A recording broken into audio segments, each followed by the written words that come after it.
Okay, good afternoon, good morning, good evening, everyone, depending on what time you're watching this. I'm Bruno Albuquerque, And I'm Walter Curti.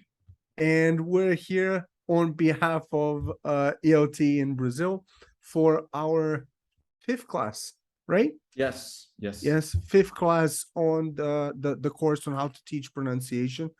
And we've been through the Underhill's phonemic chart in lessons 1 and 2. We've been through connected speech, some features of connected speech with Walter, the past two classes in lessons 3 and 4. And today we have a session focused on practical ideas for the classroom on how you can teach pronunciation.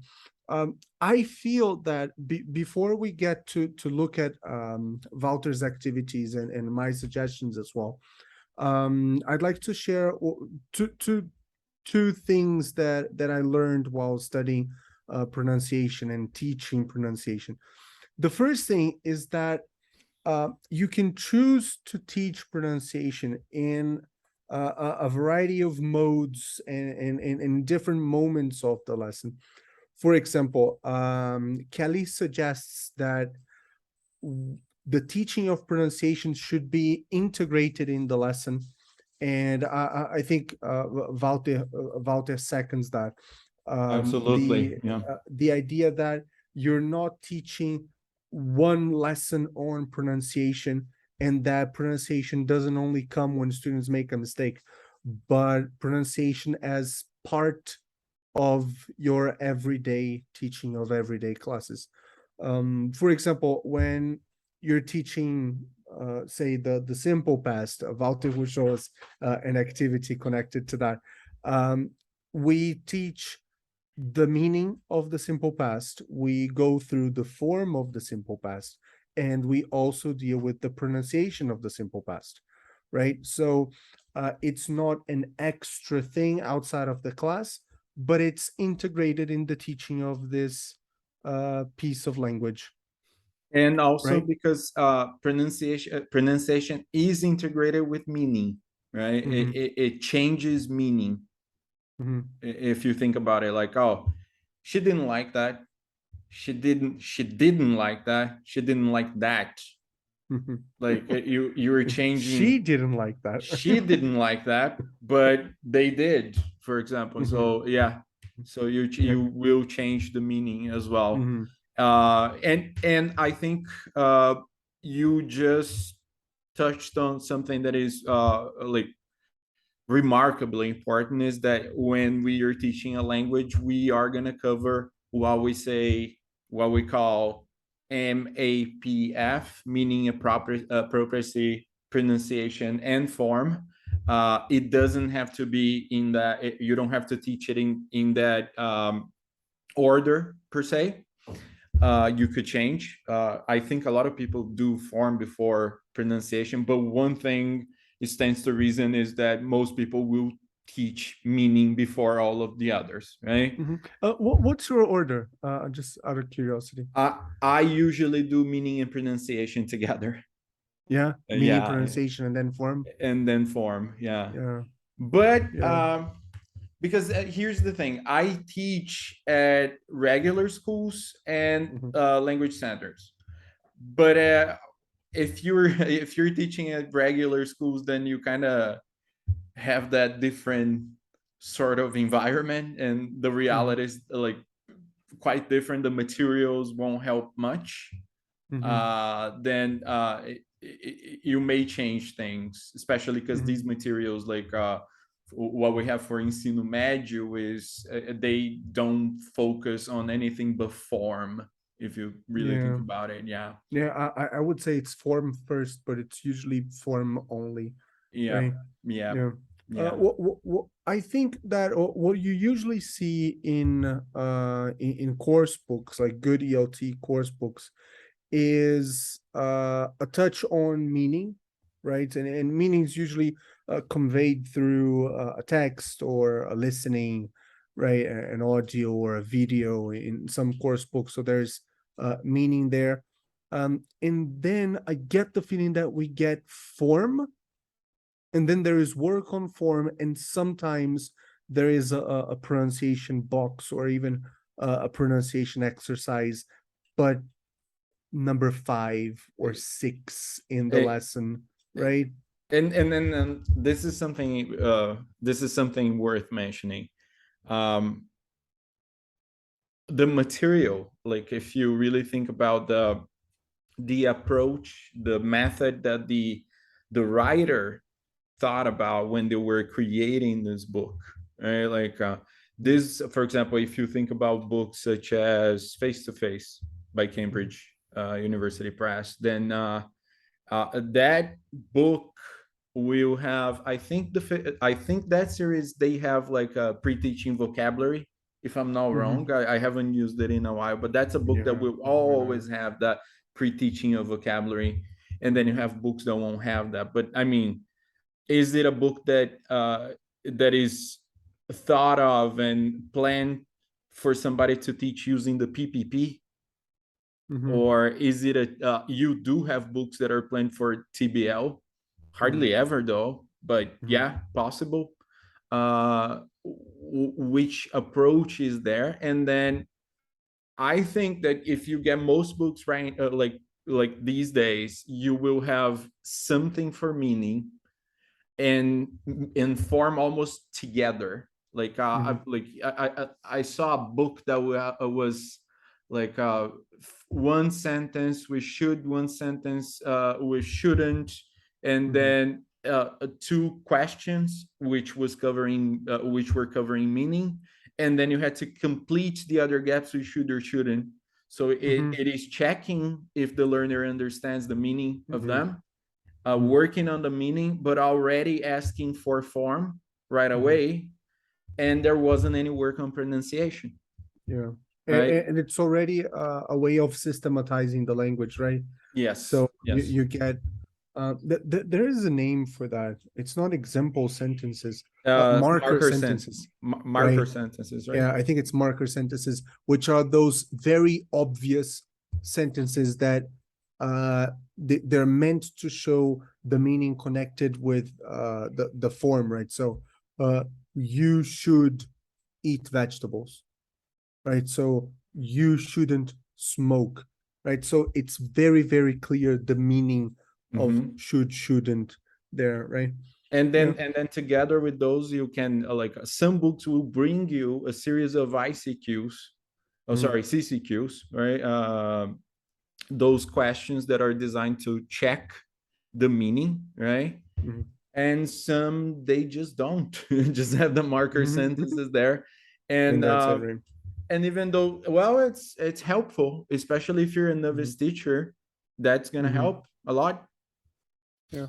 Walter, why do you think that some course books don't come with pronunciation instruction, pronunciation exercises? What's your opinion on that? That is a great question. I think it has to do with the maybe because of it has to do with beliefs that I'm sure of, right? Like it's about the beliefs of the person who wrote that book, that piece. And if they think, okay, I think pronunciation is embedded and the teacher will know what to do with this. I think that some writers actually think that way. Like I don't they kind of know, like yeah, the first books for TBL, if you think about it, they were like they just didn't sell, right? They just Right. like people would look at those Yeah, what books kind like, of what do I nonsense do is with this? this, right? Like, yeah, was Yeah. it Willis Oh, I that don't wrote the remember. I first don't one? know. I Jane Willis. I don't know. I wouldn't know. I'm not sure, but yeah, it was a flop.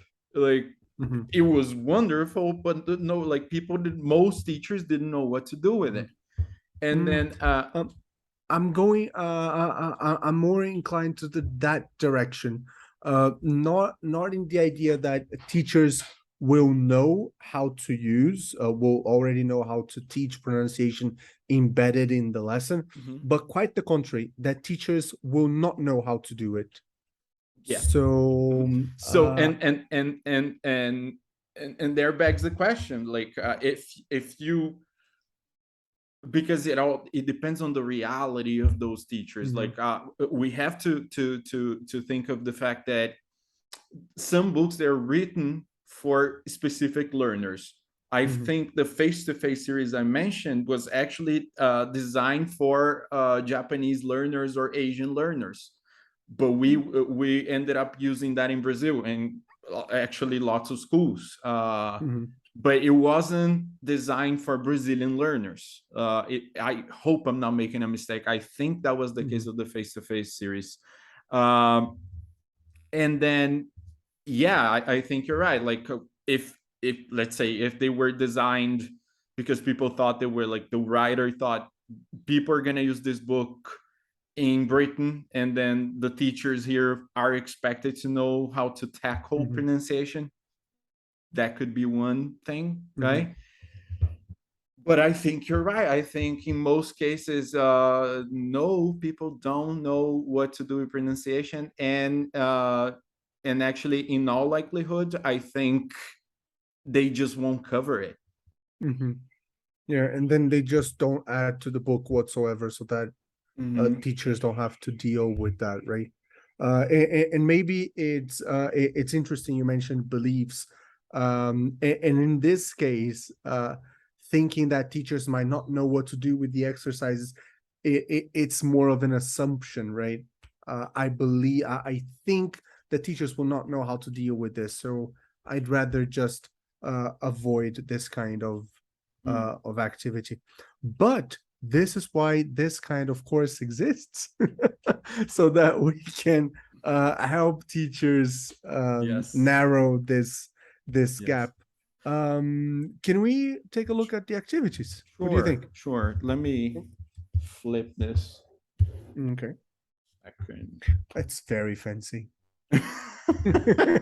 I was gonna flip it before the last night. I forgot. I'm sorry. Um, I should mention this before I share. I think that there are great books that cover pronunciation in a variety of Mhm, manners. Like, mhm, there are interesting things that they do. Uh, However, most of them will deal with the recognition of mhm, sounds.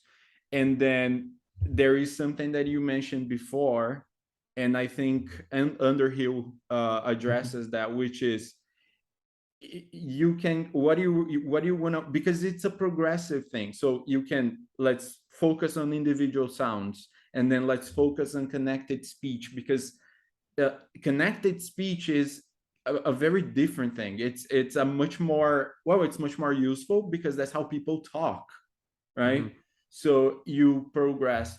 I would say that most books would only tackle the first ones, like, which is mhm, individual sounds.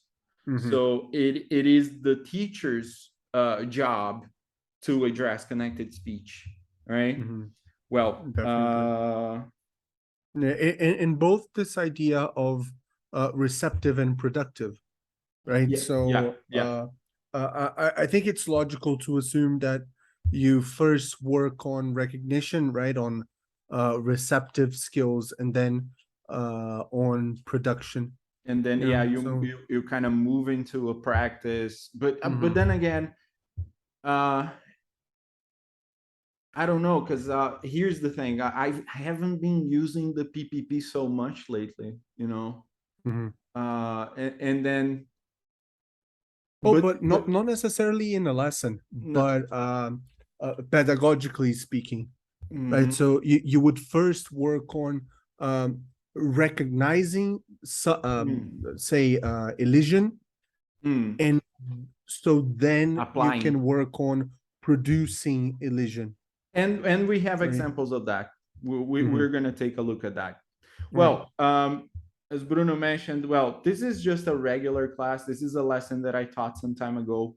It's a B1 level group. So there was a text, and, well, that lesson started with a task, which was revisited. Something that Thornbury talks about, I like it very much, which is task repetition. But anyway, you see, Can you expand a bit on that? In case our listeners and sure, audience doesn't know what you're talking about. I've seen. I think Thornbury is not the only one who talks about task repetition, but it is. I think there was a talk in which he mentioned something like he was learning Spanish, if I'm not mistaken, and then he says there was a nice task, a wonderful task the teacher proposed in the lesson, and then they performed the task, and then she gave them feedback, and he loved the feedback, he loved the task, but he couldn't do it again. And he wanted to do it so that he could use the feedback from that lesson. So if you do task repetition, you're and that's something that we really have to mention it, which is you give your students feedback, and it could be any type of feedback. I'm not talking about error correction, I'm talking about real feedback, and that could be on performance, vocabulary, grammar, pronunciation, whatever. But then what do they do with it? Like, do you give them a chance to redo the task and actually use the feedback that they got? And which is something that happens a lot. Like, you give somebody a task, they do it, and then they go home, especially if you're talking about a final task. Yeah, and feedback, it's usually the last moment of the lesson. Yes, right? It's very common for teachers to end the lesson in feedback, right? I absolutely agree. I think it's, I would say here in Brazil, it's very mão na roda, in my opinion. It is very mão na roda. Because because it works beautifully. Having as you mentioned, doing the task once and then getting feedback on how to do it better, and what you did right and what you did wrong. I love focusing on what students did right, because I believe it's much easier for you to increase the frequency of something that you already do than it is to correct something that you're doing and do something else more frequent. I think it's much more complex. So giving students feedback and then asking them to do the task again, this means that you don't have to plan another task. And it's incredibly valuable for students. And I've never had a student complain once, because once in a training session, I suggested this, and a teacher raised their hand and they said, but aren't students going to be bored because they're doing the task again? They don't. If the feedback is very specific and you tell them, look, you did this, and this correct, do it again. And take a look at this, take a look at that. Try not doing it this way. Try this, try that. The pronunciation of this is here and that. Okay, can we do it again and focus on your rights and wrongs? Okay, so let's do it again. I won't even change the pairs, because you actually don't have to, but it's a possibility. If you're like worried, if it's the first time you're gonna try task repetition, I should stress the word task. It has to be a task, not just an activity or an exercise. It's a real task. So they do it. You can have those circles in the class, and then they will change pairs automatically. So every time I don't know, you can turn on the lights, and then they have to get a new pair, and they will do it again and over and over. But the beauty of it is that I'm not even saying that you're going to repeat the task only once, but you could do it 3 times, you could do it 4 times. And depends on what kind of feedback do you want to give them. What do you want if you're going to give them feedback on performance as well. Let's say you're doing a presentation, and in the case of Thornbury, that was a presentation. That was a presentation. And then you can not do the presentation to the whole class, because that would take up too much of your time. So you but in small groups, in pairs. In pairs. Yeah, definitely. And when you don't change the pairs, so for example, you're doing a task I think very superficially, because we're going to cover this, we need a course on task design. Oh So yeah. mental note. um, I think that the difference between a task and an exercise is that the task has a communicative purpose, and you want to achieve something communicatively. Right on I point. think this, superficially speaking, that's it. And Um, actually, and and actually worrying about, are they achieving the task? mhm, Did mhm, they achieve the task? yeah. Right. And then if you perform the task once, you achieve the communicative purpose.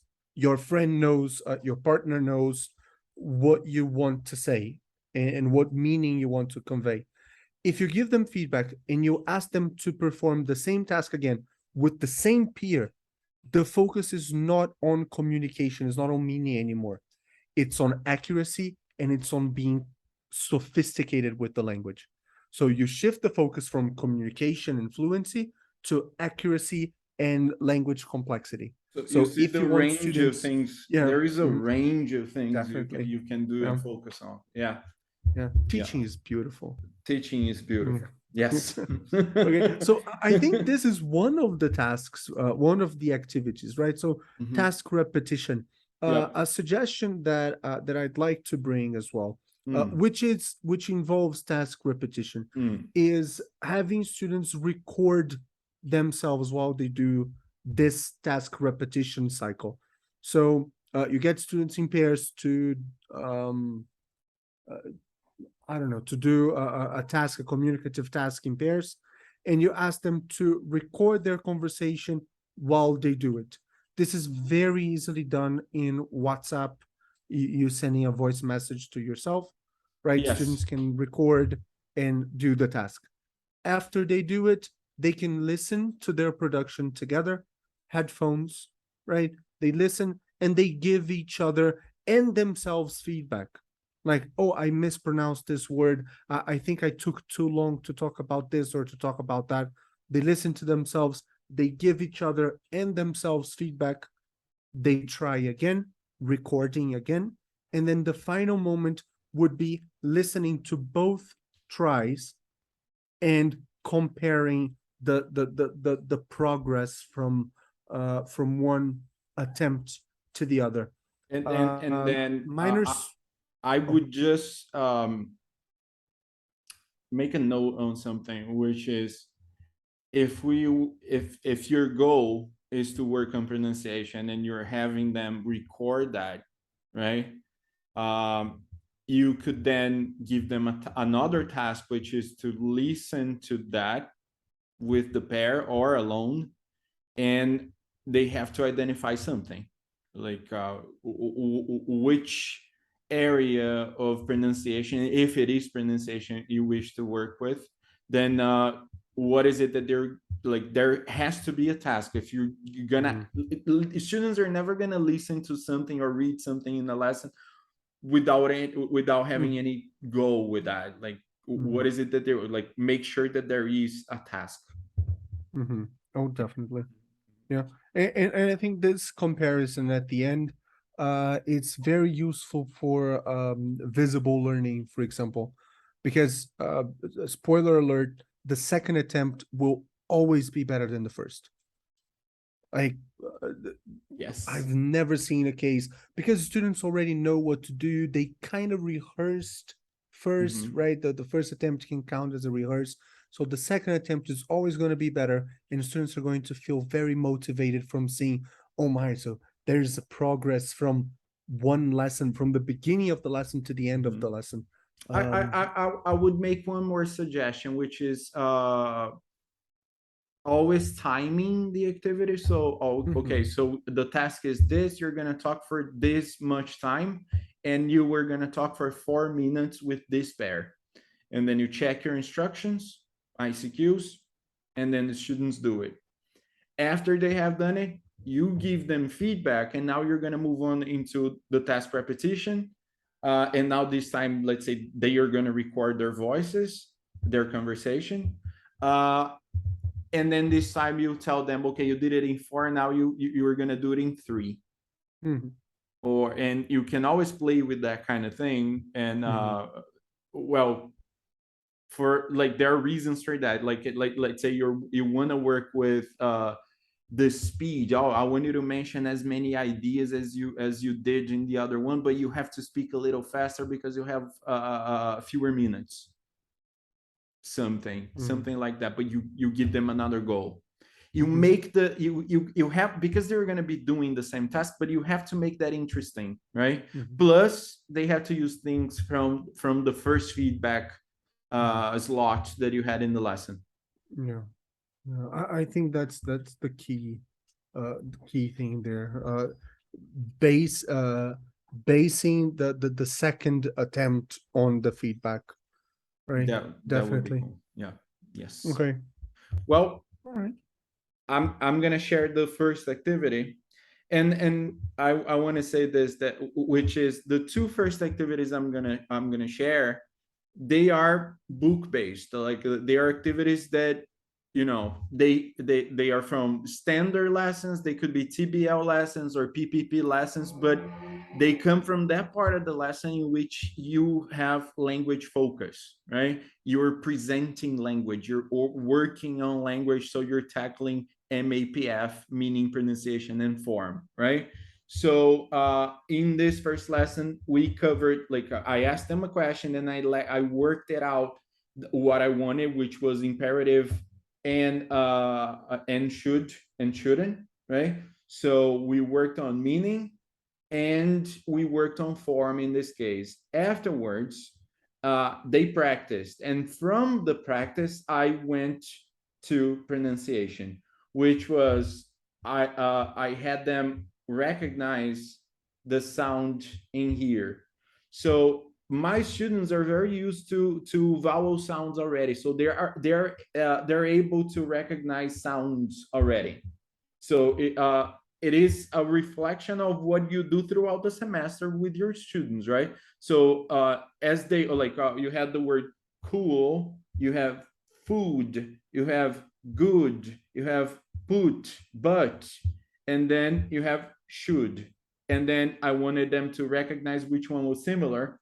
But you see that I like to use the symbols, I like to use the phonemes, even though it is more important that we are working on sounds, not on symbols. Like the symbol is there to help, but it's more important to me as a teacher that they recognize that the sound of should, right, is similar to the sound of good, should, good, and that they won't confuse it for the sound of ooh in cool, right? And also then I extend it to should. You're like, he should have it, he should drink it, like, and then you extend it there.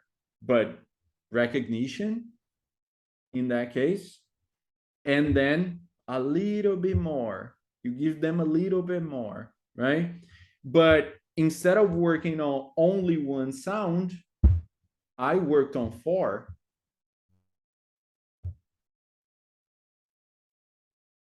right? Bruno, any comments on the first one? Yeah, I really like using the symbols as well. Only suggestions for teachers out there is to take it easy with the symbols, go one symbol at a time.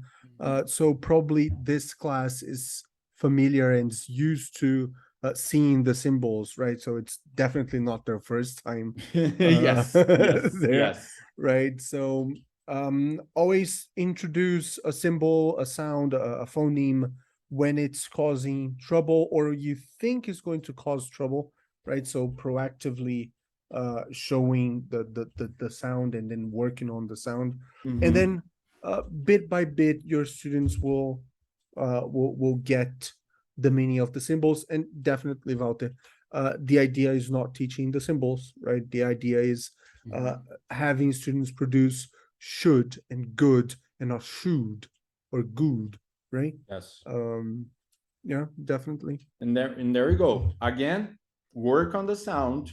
The symbols there to help. If you can, that's great. Even though, Bruno, I do have to say that I've had groups that were so interested in the symbols, and I'm talking about teenagers, man. Like, Mhm. because they were like, Oh, it's fun. yeah, It looks like a code that you have to crack. It's fun. yeah, and then Mhm. and they asked for more. I'm not gonna. Of course, this is not something that is always gonna happen, but it does happen. And that group, in the end of the semester, I would say that they were able to read transcriptions. Nice. You Excellent. know, Mhm. because they recognize many of the sounds by the end of the Mhm. semester. That was a very cool thing, Mhm. and it was fun. Another suggestion is have this, you can print it out and have it in one of the walls. This is actually a suggestion from Underhill. You Yeah, have it in I the would. group, I you like have it. a pointer or something, and then when the student makes a mistake, you can, you don't even need to say, you just point, Mhm. and then you have them, and we have them say the sound, especially with vowel sounds that works kind of well. They remember them quite easily. Mhm. For example, you have like fear, like, and then you point in there. It's like, where's the sound? Fear, and then they point. Oh, it's this one. If they make a mistake eventually, anyway. Mhm. Yeah. Do you have? I think having the Underhill's phonemic chart on the wall or any other phonemic chart on the wall super helps, Yeah. right? It's very unobtrusive correction, right? So as student says, I think, right? You just point Yes, you to the just go in symbol. there, Yeah, yeah. right? And most of the times you're going to point at the symbol, the student will see you pointing at the chart. So they know there's a pronunciation mistake Mistake. Yes, somewhere there, and then they will try to correct. I absolutely. think it's very useful, very easy. Yes. Right. Well, um, this was the task we talked about, actually. And then from another lesson, you see that we're talking about adjectives that end with ing or ed. uh, and then after doing the presentation, working on meaning, because, and this is something that can be very confusing in terms of meaning. So you cover meaning, and then you tackle pronunciation. And I really like to do this with the adjectives that end with ed. So I like to work with the recognition. You don't have to work with this, but I like it because this book does offer the symbols, the transcription of all the words. So Mm-hmm. I cover the this part, right? The ed sound. We know we can have a D sound, a T sound, or an ED sound, right? Mm-hmm. And from the previous lesson of connected speech, we talked about assimilation. And then this is the case you're going to work with. So Mm-hmm. you can do it yourself or play the CD for them, the track, whatever recording system you have there. They will listen and try to recognize if it's a D or a T sound or ed sound in that case. Mm-hmm. For example, amazed, and then it is a d sound there, right? And then excited ed sound, Mm-hmm. because and then you help them recognize z is a voice sound. That's why you have a d. So we talked about it like a week or 2 weeks ago. This is how you can use it, right? Mm-hmm. Yeah. Regardless of having a book that has this. Oh Maybe you yes. Yeah. don't, maybe you Mm-hmm. don't have this, right? Mm-hmm. Maybe there is And nothing. you can produce this audio, right? Yes. And if you don't want to use the symbols, even though the symbols here are very very simple, right? They look like our alphabet, right? Yes. So it's very very easy to use and to understand. You don't have to explain Mhm. here. But one thing I've done with students with this kind of exercise is cutting out the words in pieces of paper Mm. and then having them organized in 3 columns according to the end of the word, right? Very, So very. I don't even give them the categories, but I say, look, these words go into 3 categories. Decide the groups and justify your choice. Very, Right. that's resourceful. I really like the idea of not giving them the categories. I usually do that with regular, irregular verbs. Okay, I'm gonna tell you there are 2 categories. I'm not gonna say what the categories are. You have to Have tell me fun. what they are. Yeah, and they Yeah. come up with like like things that are meaningful always. Yes. And another suggestion, if you want to work with this worked great for a group of teenagers once. And depending on what goes on before this activity, it might work for your group as well.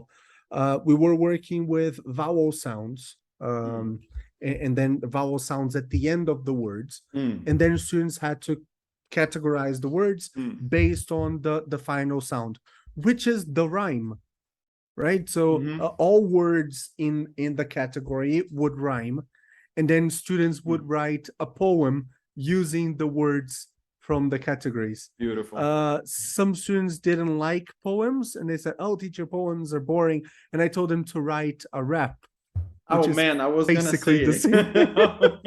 I was just gonna rap. Write a rap, and then they had a lot of fun. It's interesting to see students manipulating sounds and identifying what rhymes, right? So the similar sounds to write a poem. So I think this is the more communicative activity after you go through this very controlled task of listening and placing words in categories. Now, write a poem. Think of a rap or a chorus using the words. You can play domino with the words that end with the same sound. It's you see, we start talking about it, and then like ideas just come up. They spring out like mushrooms. Another suggestion, Bruno, this one is something personal. I've never seen anybody do it the way I do it. I think everybody can, adapt. So you don't have to like you out there, you watching this video. And by the way, subscribe, give us a like. I knew it. Tava demorando. Yes, if you enjoy what we're talking about, give us a like. We need it. We need more people out there to watch our content. But we really appreciate and we really enjoy having your company here. Well, but this one is something that is like very, very personal because I created this activity not as a teacher but as a student who was obsessed with pronunciation. I think well, I lived in Canada, and while I was there, I didn't, and I was one of those that wanted to have a very neutral accent. For some reason, I really don't care about that anymore, but I don't think I told you that, did I? I didn't know that. Yeah, but I was like, I don't know why I cared so much, but I definitely really, I love the language, and I didn't know how to appreciate my own accent, I guess, which I do now, right? Like it's definitely, we are gonna talk about accents next week, people. So yeah, no spoilers. But anyway, so what I did was, and mind you, back then YouTube had no subtitles. So I wanted to improve my listening and I wanted to improve my pronunciation. So I would listen to something that I really like, or videos, or people who I like, whose accent I really liked, and then write down everything and then record my voice, which is something unbearable. Like I don't like listening to myself. When I edit these videos, it's painful. Yeah, it's just painful. Yeah. Well, you learn to live with it anyway. But I would say that listening to your voice and the way you pronounce things is necessary. Mhm. It's a necessary evil, let's say. You need to listen to so that you can be aware of your own pronunciation and things that you might want to improve. And again, mind you, there wasn't any teacher giving me any guidance, so I was doing this on my own. And now I do it with groups that I have, but I like to do it with more advanced groups, right? And well, basically I start with a listening task. And in this case, let's say I had a lesson about celebrities, like which is a very recurrent topic. You have it in many books out there. So we have that. We have something in the book, and then I get this video. This is a video from a musician. It's John Mayer. It's an intro. He's talking about his fame. It's just the beginning of his DVD. It's very old already. It's from 2010, something like that. And well, it's a 2-minute snip. I play that, and first I ask the question: does he enjoy his fame? Why or why not? So you have a gist question there, right?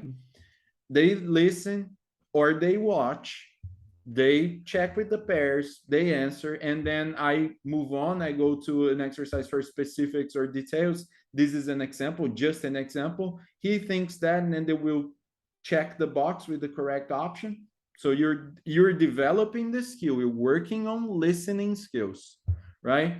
And then one more, I have the things that he said. They will listen, they will get the gaps, write down what is missing, right? I wouldn't do it this way because I don't like writing down gaps, just like using sentences that are exactly the thing that the speaker said. I would say I would write a short summary and make the words that the speaker used necessary for the gap. But this is an example, it's gonna work. And then I move on to the activity in which I'm going to work on pronunciation and connected speech and also individual sounds. So after I review the whole conversation, they have everything. This is what it looks like in the end, right? I liked the Californian accent. I know, well, it wasn't one version of the American accent, so I wanted to work with that accent, right? But let's say you want to do with a British accent, I don't know, whatever it is you want to work with, or no accent, you just want to, improve their pronunciation, get little things. So everything that you see in yellow there, right? Everything that you see in yellow there are words that are overpronounced. So you're working with intonation, right? You're working with intonation. So the first thing we do is that, like, I work with the intonation, then you can have your students repeat. And by the way, you can use anybody you want for this, like a video of a celebrity, a politician, anything that you think models pronunciation appropriately, right? And then you can use it, right? So I have this one. We work on the first thing, the intonation, and then you can see a lesion there, right? So the teeth are gone, right? So That's the thing. that's meet, That's the thing. about, didn't, want, and you start working with the lesion, about again. Then I start working with individual sounds. So nothing, nothing, and then a little bit of connected speech. And here we have assimilation, just to, right? And then you have intrusion, to it, to eat, right? You work with all of them if you want to work with the sounds. But after you do that, after you work with all of them, you can have your students produce the same. They can, and ask them to record their voices. And also, I've done it once, and they had actually to time, like, let's see which one of the students would get like closer to the pronunciation of the model speaker we had in there, and it would be something like this. That's the thing about people knowing anything about you before you meet them, is that you have to work just to get people back to knowing nothing about you. So it would take me an hour at this point, and then yes, another case of um, illusion there. So you work with those things because they are a model, and then you can have them produce another piece and identify features that are similar. This is one example. This is Mhm. just one example. Yeah. And I think the idea that, um, as we mentioned in our first lesson, back when we are talking about the phonemes, and the first time we looked at the Underhill's phonemic chart, is that pronunciation is very physical. So this idea of listening first and identifying what happens, and then trying it yourself, right? So that you can try, the student in this case, right, or the teacher as well, Mhm. can try to produce the features of connected speech. I think it's your scaffolding for this production. Back to what Walter said, in his session on, connected speech. Producing connected speech is optional, right? So I think Mhm. it's much more, important that students can identify, not the features of connected speech, but that they're familiar with the features, so that when they come, naturally in someone's, speech production, students can understand what they're saying, right? And another level, I'd say, and this is entirely optional in my opinion, is getting students to produce the features of connected speech in a way that it's comfortable for them, Mhm. right? I think it would be the next step. Of that Optional, very lesson, but of the yeah. of that very lesson, it needs to be that. And actually, I even wrote it there, which is after you did this, you have to drill it. Mhm. And I Yeah. think this is the next thing we're gonna talk about, right, Mhm. right, Bruno? Yes, back chaining. Yeah. Yes, So backchaining is more of a technique. I wouldn't call it, an activity, or, absolutely, yeah. yeah. So, the idea is that usually when we get students to repeat something, as in a substitution drill or repetition drill, we get them to repeat single words, right? The problem with repeating single words is that there's no connected speech and the word might be overpronounced, right? Yes. So, what we want is to get students to repeat complete sentences, and back chaining, as the word says. So you're chaining from chain from the back of the sentence. So it would look something like, asking students to produce this sentence. Can you do it at home? We won't be able to check, but, just repeat with me, okay? Tonight, out tonight, go out tonight, to go out tonight, to go out tonight, want to go, uh, want to go out tonight, want to go out tonight, you want to go out tonight, do you want to go out tonight, do you want to go out tonight? So, the idea here is that you're showing students how to connect the sounds, and it's often easier to do so if you're going back to front, and then students can see the words merging, right? You can do this with any sentence that you feel it's relevant to show, the features of connected speech. But I really like stressing this. I feel that, uh, all this work with pronunciation and especially with connected speech, should be, directed towards being able to recognize and understand when it comes, and as a secondary objective, being able to produce. these features of connected speech. Your English will sound more beautiful. You'll have access to different social circles if you produce connected speech.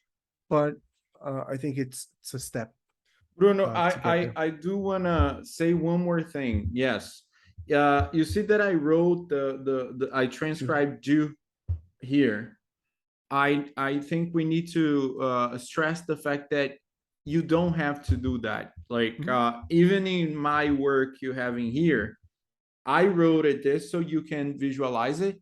But if you're doing this with the students, you don't necessarily need to use the symbols, right? You don't need to write them down. You can basically just do this, and they will know that there's something happens to those sounds. You definitely have to do something to make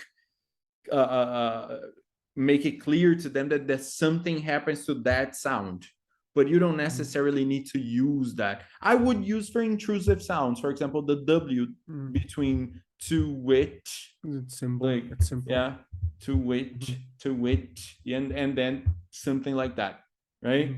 And just like when we're correcting compositions, Yes. the more the merrier is not usually true, right? So give students just enough information that they can digest, right? Because if you're trying to show all features of connected speech in a paragraph, this will be very, very difficult for students. So choose the ones you want to focus on, and then next class you include a bit more, and then the other, and then the other, right?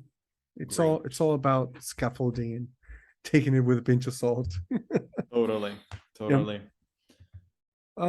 Anything else, Walter? I think we can wrap this up here. Right?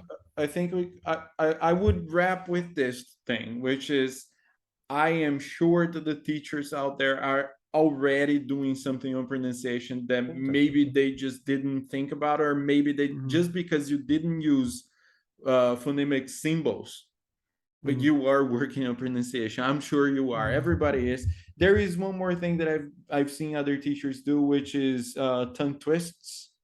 Tongue twisters, yeah, tongue twisters. People do that as well, and it's fun. She sells seashells by the seashore. Yeah, she sells seashells, but oh damn it, she sells seashells by the seashore. Oh, got it. Yeah, that's nice. Nice. Bruno, can you rap? I cannot. I don't definitely not on video. I think I can rap if it's like Linkin Park rap. I cannot do Eminem. I see. But I think you can definitely come up with some fun and meaningful activity with poems or raps or things like that. They would be music great. in general, right? So you're rhyming, anything that is dealing specifically with the sounds is and again, pronunciation is one of the little how can I say how can I put this, one of the little elements of language, right? So just balance it in your class. I think that what we're trying to do here is maybe give you some principles and show you some ideas that you can use, adapt, and maybe be inspiration for other activities. But know that pronunciation is one of these elements, and then we have vocabulary, grammar, discourse, interactive techniques. We have all the skills. So, right, it's one of all these elements. One of my favorites, but still. I like it too, very much. Yeah. So next session, we'll be wrapping up this course with a short conversation about accent and accentism. We're probably going to mention some native speakerism in the batch. I think it's very difficult to talk about accents and not talk about native speakerism. I think they're connected. And this idea that you have to have American accent or you have to have British accent. So we're gonna tackle that as well. Totally. And we'll be wrapping up our first course, or course on how to teach pronunciation, already planning the next one. Absolutely. Right. Yes, we are. Right. All right. Everyone, thank you very much. We really appreciate the fact that you took the time to be here and watch this lesson with us. We hope you had a lot of fun. We hope we gave you some ideas, some things that you can maybe use in one of those lessons. If you can use one of them, we'll be very, very happy to know. And we'll see you next week for our last class of this course. And I'll see you there. Thank you very much. Thank you. Bye, everyone. See ya. Bye. See ya.